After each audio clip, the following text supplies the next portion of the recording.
Van Sivil Dayanışma İnisiyatifi'nin Suriye'deki vahşetin fotoğraflarını burada sergilemesi, insanlığın gelmiş olduğu noktayı ve insanlığın nasıl bittiğini en güzel gösteren fotoğraflardır.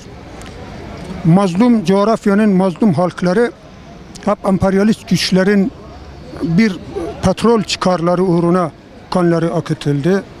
Bölgedeki liderler hep batılı emperyalistlerin piyonları olarak iktidarlarını sürdürdüler.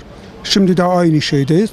Mesela özellikle çocukların, burada fotoğrafta görüldüğü gibi, özellikle çocukların ölmesi, kadınların ölmesi, bu vahşetin artık sınır tanımaz bir noktada olduğunu, dolayısıyla bütün Müslümanların bu konuda duyarlı olmaları gerektiğini, burada karşımızda bir fotoğraf da var. Vahşet sonucu katledilen, yaralanan çocukların fotoğrafı ve hemen yanı başında onları katleden zalim, cani Esad'ın ailesiyle çocuklarının yaş günü kutlaması yapması, bütün bunlar bile insanlık adına utanç vericidir. Dolayısıyla Van halkı bu sergiyi gezip görmeli.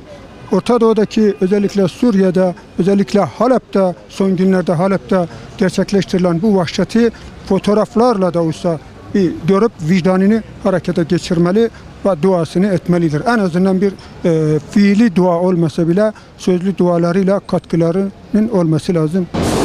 Bilindiği gibi 5 yıldan beridir Suriye'de ciddi bir katliam, bir kıyım yaşanmakta. Bu kıyımın en başta mağdurları sivil insanlar, çocuklar, yaşlılar, anneler, kadınlarımız.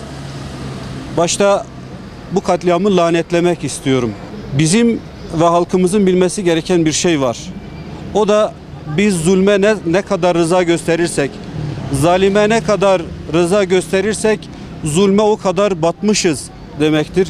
Zulme batmayacağız, zulme ses çıkaracağız. Zulüm bizim için karşısında vazgeçilmez, isyan etmemiz gereken bir olgudur, bir olaydır. Bu vesileyle fotoğraf sergimizi açtık. Katkısı olan, emeği olan bütün kardeşlerimizden de Allah razı olsun.